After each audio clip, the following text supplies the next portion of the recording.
difficile de trouver les mots justes, encore plus que d'habitude. Ceux que vous appelez les organisateurs ne sont ni chefs, ni leaders, ni mal intentionnés. Ce rôle a bouleversé nos vies. Nous n'avons pas choisi, mais nous l'avons accepté, pas pour régner sur Colmar, mais pour mettre notre pierre à l'édifice. On aurait peut-être pu mieux faire, mais ce qu'on a fait, on l'a fait avec cœur et conviction. Il ne s'agit pas de nous plaindre, juste de faire comprendre que nous montrons uniquement le meilleur de nous-mêmes. Courage, force et détermination. Nous avons dû essuyer diverses attaques et à chaque fois nous nous sommes relevés. Nous avons essayé, nous avons semé des graines. Et si c'était à refaire, nous le referions. Ce que nous faisons depuis 42 semaines, nous le faisons avec cœur. Ni pour influencer, ni pour diriger, ni pour commander. Nous avons fait de notre mieux en essayant d'unir au maximum les gens. Du moins, c'est le message principal que nous voulions faire passer depuis le début. Ce qu'on retient, c'est ce qu'on a vu dimanche soir ici même, Place Rap. Nous avions appelé, il est vrai, à nous réunir peu importe le résultat. Jamais nous n'avons donné de consigne de vote. Jamais nous n'avons défendu un parti. Nous avons essayé de rebondir sur l'actualité sans privilégier un parti plus que l'autre. Nous avons toujours toléré la présence de n'importe qui, de n'importe quel parti. Il est vrai que nous avions demandé qu'aucun parti politique ne soit clairement affiché, du moins en tête de cortège. Tous ont été logés à la même enseigne. Ce que nous avons vu dimanche soir ici même, c'est une vingtaine de personnes réunies. Et même à l'annonce du résultat de ces élections présidentielles, si on peut encore les appeler comme ça, je n'ai vu ni division, ni accusation. J'ai vu une personne qui avait voté Le Pen embrasser un abstentionniste.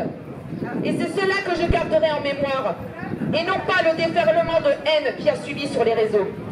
Même si nous avons tous réagi sur le coup de la colère et de l'émotion. À présent, je ne parle qu'en mon nom. Je ne crois plus à tout cela depuis bien longtemps.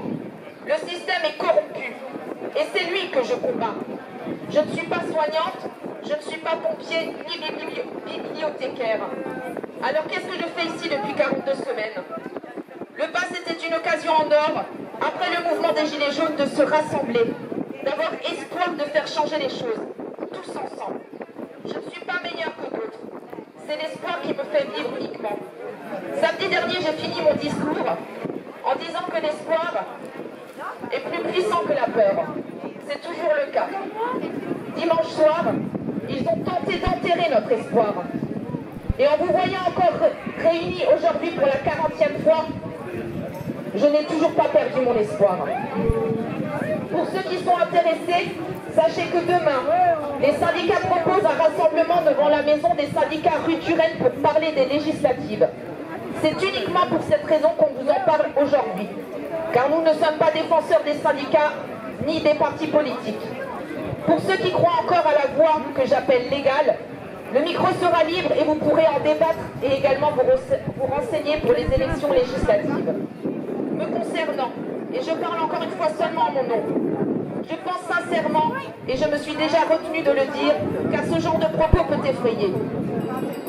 Il y a trop de choses à changer pour passer uniquement par la voie légale et les élections.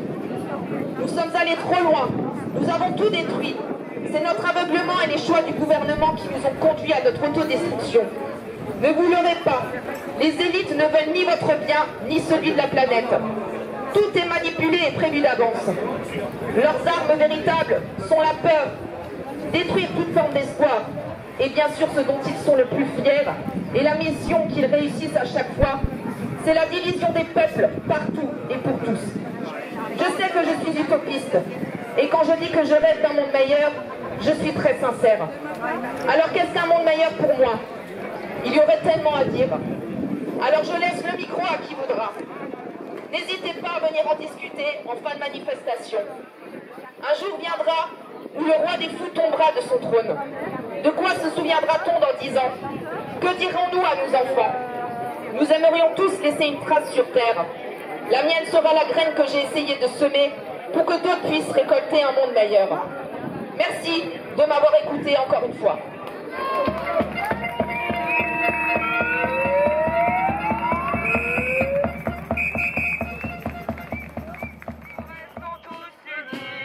Pour nos enfants, nos parents, nos amis, les Alsaciens comme nous ne lâchent rien.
Regardez Colmar, le soleil est avec nous.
On peut applaudir très fort sur votre gauche, on les a déjà croisés plusieurs samedis. Ils défendent le droit des animaux.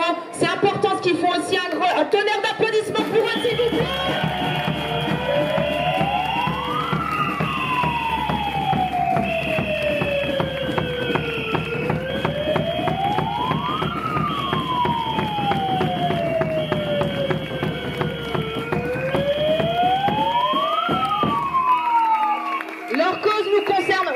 parce que si vous voyez sur les écrans les images qui diffusent, c'est à cause aussi des choses comme ça que notre monde va aussi mal.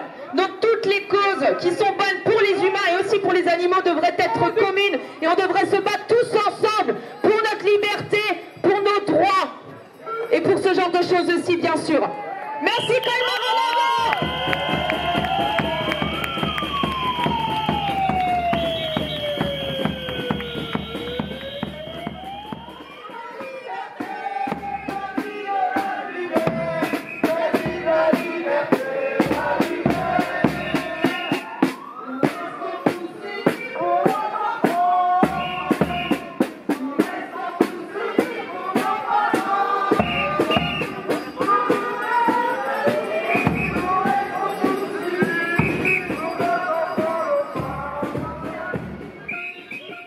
Macron nous fait la guerre à coups de passe sanitaire, mais on reste des terres pour libérer le pays. Macron nous fait la guerre à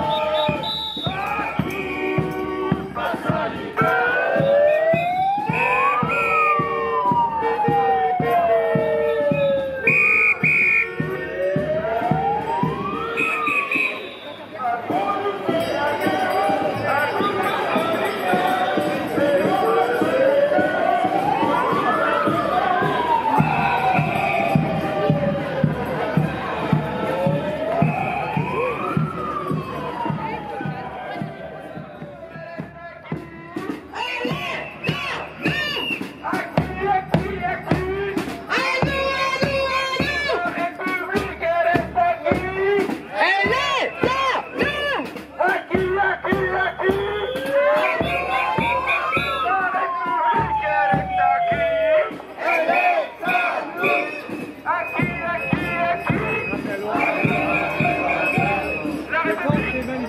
Dans votre commune.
depuis 40 semaines pour tous ceux qui n'ont pas pu se produire à cause du pass et de ces putains d'injections.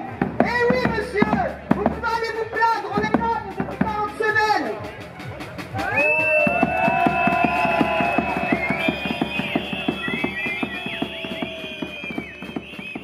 Colmar, merci à tous d'être venus pour la 40e édition. Vous avez ramené le soleil sur Colmar. Merci à tous. Vous pouvez vous applaudir très fort.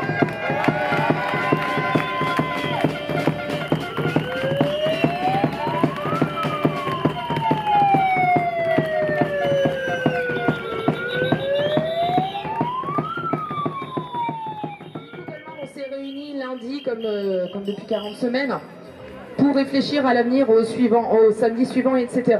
Donc sachez déjà que tous les vendredis soirs seront maintenus, quoi qu'il arrive, hein, de toute façon qu'on puisse se rassembler ici, qu'on ne perde absolument pas de lien. Ensuite, pour les samedis prochains, c'est à vous de décider aujourd'hui et maintenant. Est-ce que vous voulez qu'on continue le samedi, oui ou non?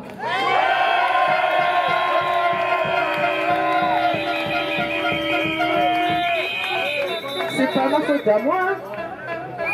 Bon, je voulais annoncer la chose un peu différemment parce que Julie a parlé des législatives juste avant. Il faut savoir qu'une fois que les législatives seront passées, il n'y aura quasiment pas d'élections qui pourront changer le pays avant 4 ans. Ce qui fait que là, Macron, il va être tout gentil, tout mignon, tout beau pendant 2 mois. Il va se laisser tranquille couler en disant « je suis le rassembleur, ce que vous voulez ». Et après, oui, on n'oublie pas, je sais bien qu'on n'oublie pas. Mais il faut se dire que là, on va vivre quasiment 2 mois d'accalmie par rapport à ça, où ils vont pas être capables de nous montrer leur sale gueule à la télé à chaque fois pour nous énerver. Enfin, ils vont quand même réussir à faire ce qu'ils sont mauvais. Mais... Et donc voilà. Et si on veut réussir à faire Macron ou autre chose à côté, faudra aussi réussir à agréger d'autres mouvements qui vont sûrement se créer, parce que Macron va sûrement attaquer encore une fois les retraites pour les passer à 65 ans, et plein de conneries du genre, qui va faire plein de mécontents, et les mécontents, ils sont pas contents, et les mécontents, ils vont Macron démissionne aussi comme nous. Et c'est là qu'on aura peut-être une chance, si on arrive à faire des mouvements de masse, de le faire démissionner. Donc, pour le moment, on a 2 mois d'accalmie, on va être là. Le vendredi, c'est très bien en plus, si vous voulez discuter avec les gens, comme ça on peut se parler. Parce qu'il y a des très grands problèmes aujourd'hui dans la société, c'est qu'on est tous individualistes. Il y a beaucoup de gens qui restent dans leur coin, qui sont sur leur Facebook, qui balancent des messages par-ci, par-là. Ils lisent pas forcément la vie des autres. Ils n'essayent pas de comprendre le point de vue de l'autre. Alors que le vendredi, quand on se parle entre nous, ensemble, on est capable de savoir quel est le point de vue de l'autre et de le comprendre. Et déjà ça, c'est un grand pas par rapport à ce qu'on avait il y a 5-6 ans. Les gilets jaunes, c'était pareil au début. On se retrouvait sur le rond-point, et on se parlait, on comprenait plus ou moins comment était l'autre ou pas. Bon, et là, ça n'a pas marché, et là, ça a marché. Au moins, on se parlait et on arrivait à créer quelque chose de commun. Là, on a réussi à créer quelque chose de commun. Il va falloir créer quelque chose de commun encore plus grand après, et ce sera possible de le faire. Mais il faut rester motivé. Et il faut pas penser que si dans les 2 prochains mois, il n'y a pas grand monde, c'est la fin des haricots. On garde le lien et ensuite on rattaque.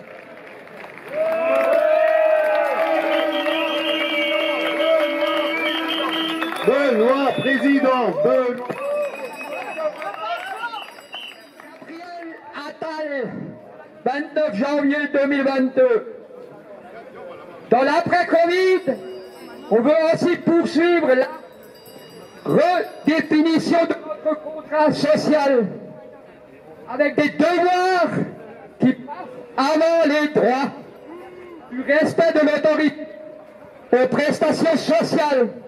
Attala, le copain à Macron, copain de cauchemar terrible. C'est lui qui fout la merde. Ensuite, samedi, je vous ai posé la question tout à l'heure, donc vous avez choisi de continuer. On fera en fonction du nombre de personnes, bien évidemment. On ne se décourage pas, on va avoir besoin de vous parce qu'on est aussi fatigué. Hein, on a été honnête depuis le début, on a été transparent depuis le début, on est fatigué. Mais c'est pas grave, on a encore de l'énergie grâce à vous, heureusement que vous êtes là, bien entendu. Donc vous avez choisi de rester, vous avez choisi de continuer, on va continuer. Donc rendez-vous tous les samedis à 14h ici. Vous avez des questions, n'hésitez pas à venir nous les poser et à nous écrire sur les réseaux sociaux. Merci à tous, bon week-end, à vendredi et à samedi prochain.